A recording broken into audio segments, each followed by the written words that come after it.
Tandis que l'État met le cap sur le débat de fond pour éviter au Burkina Faso une explosion salariale déjà gonflée à bloc, l'UAS, l'unité d'action syndicale, semble traîner le pas en posant un veto sur la forme du dialogue privilégié par le gouvernement. En brillant par son absence au début des négociations le 28 février dernier, le plus grand regroupement syndical laisse toujours planer le doute sur son éventuelle participation aux futures séances de négociation.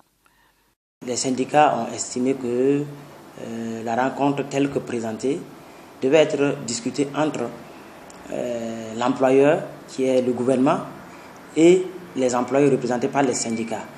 Une rencontre élargie à toutes les forces vives de la nation devrait plutôt concerner le partage de la richesse nationale à toute la population de Burkina.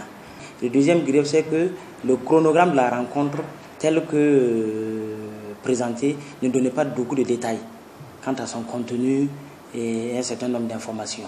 Une affaire à suivre selon nos confrères de l'économiste du Faso. Mais il mérite tout de même qu'on s'interroge sur certaines conditions posées par l'UAS et que le gouvernement pourrait qualifier d'hors sujet.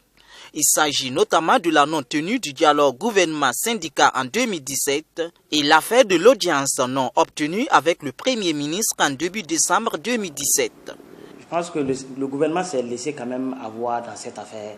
La rencontre syndicale de 2017 n'a pas encore été programmée.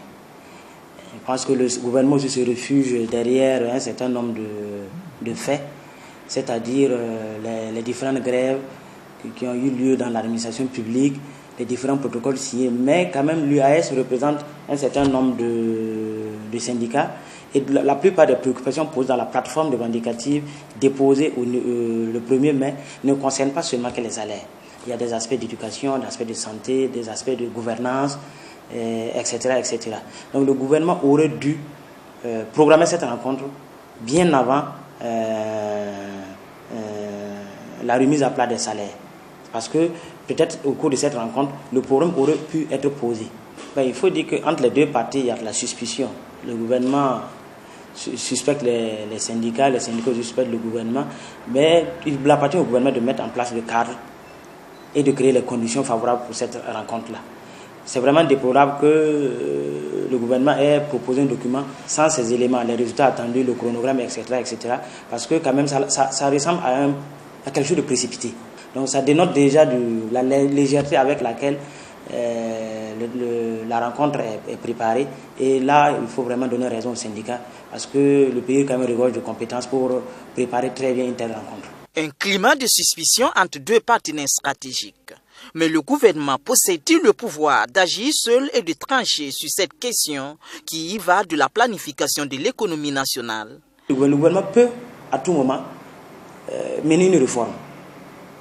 Le gouvernement peut mener une réforme parce que quand même ils sont au pouvoir, ils ont été élus sur la base d'un programme, ils peuvent mener une réforme. Donc il appartient aussi aux syndicats de pouvoir participer, assister à cette rencontre-là pour voir ne serait-ce que quel est le contenu et l'orientation que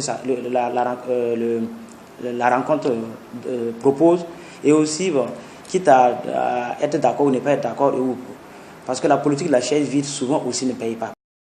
Les prévisions projettent une masse salariale qui passera d'environ 618 milliards de francs CFA en 2018 à environ 932 milliards de francs CFA en 2020.